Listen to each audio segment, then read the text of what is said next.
George Herriman's Krazy Kat Screencast, issue number 1. This is Comic Book Shaman with you to examine a classic George Herriman Krazy Kat Sunday page. This week we're looking at a page from October 5th, 1924, a Sunday that appeared in the Los Angeles Examiner. In the first panel, we see Mrs. Mouse coming into the room. She says, "Mrs. Quack Quack and us ladies of the Sweet Soul Society have decided that you will no longer toss bricks upon the needless noodle of that crazy cat. And it is an example of evil to set before the coming generation, embodied in triplicate by your sons Milton, Marshall, and Irving." And Ignatz replies, "Well, all I've got to say is you're depriving the coming generation of a lot of fun." Here Mrs. Ignatz Mouse declares herself for peace at whatever cost, a declaration not entirely in harmony with certain ideas entertained by her husband, the mentionable Mr. Mouse. We see here in this panel a little rolling symbol here that Herriman used a lot in his work. I understand it is a Navajo symbol. I always called it the Sun Cross, but I'm not sure what a Navajo would call it. Next, the scene shifts to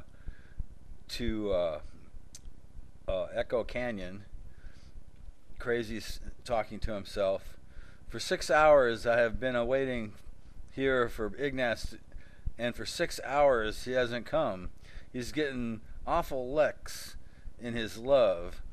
A whereabout example for the coming generation of great lovers. While in the umbrage of the echoing cliffs of Caballo, Krazy Kat beneath the lilies of Lohali, in semi-slumber, juggling amongst his majestic mind a number of worries, one of which being that Ignatz is no longer seems to have zest for tossment of bricks, the other being that with the coming generation chivalry is dying." Next we see the boys, the coming generation, embodied in triplicate in the heirs to the House of Mouse, gather to plan a plot, a piece of business in which we seem to have no share.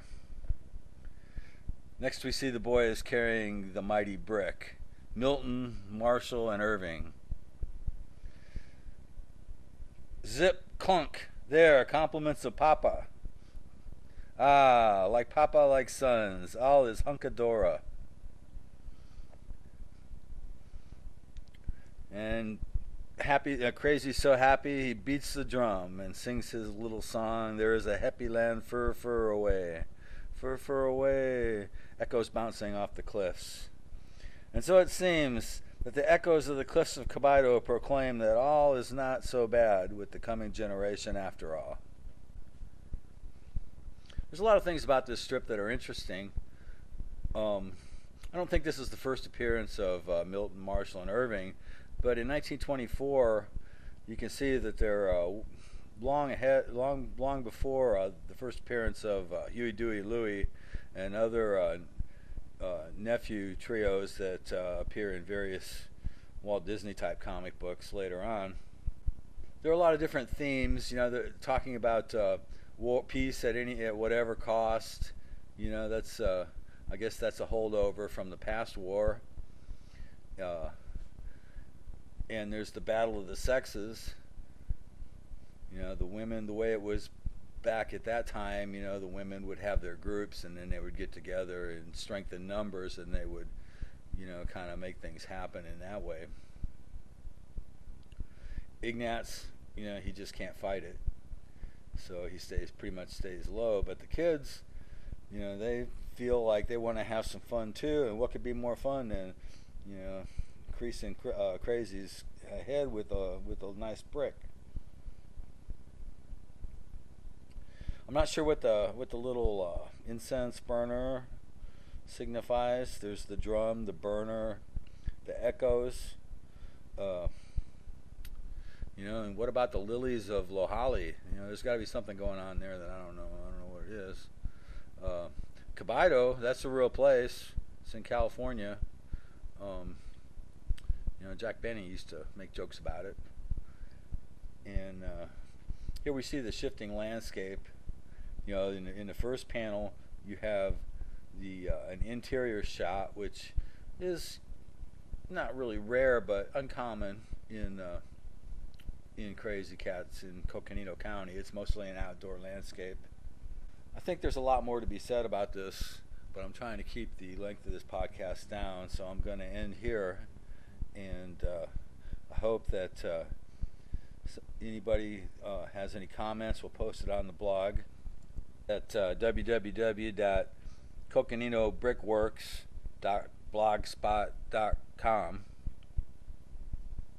That's Works, W-E-R-K-S. You can find a number of my other videos at my YouTube channel, which you can find at YouTube, and look for 01 Power Girl, all lowercase. My mama done told me when I was in knee pants, my mama done told me, son, a woman will sweet talk and give you... Gee, it's my birthday, and I don't know what to do tonight. Why don't you go to a movie, boss? That's an idea. Let's see. I'll look in the paper and see what's playing around. A woman will sweet talk and give you a big eye. But when the sweet talking's done... Maybe there's a bank night someplace. No, not on Saturday. Now, let's see. A woman's a two-faced, worrisome thing to leave you to sing the blues in the night. Gosh, I don't know where to go.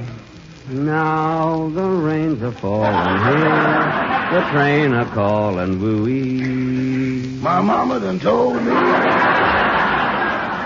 Hear that lonesome Say, here's a movie I could see. I could see Ball of Fire. Yeah, Miss Barbara Stanley's in that.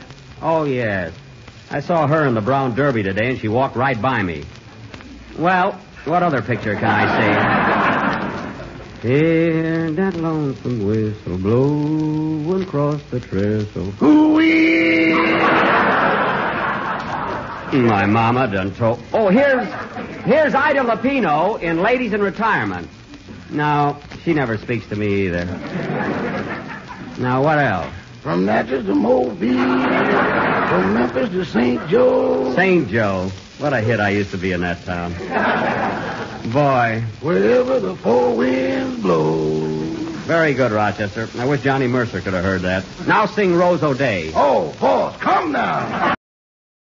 Listen to your woman, but not closely.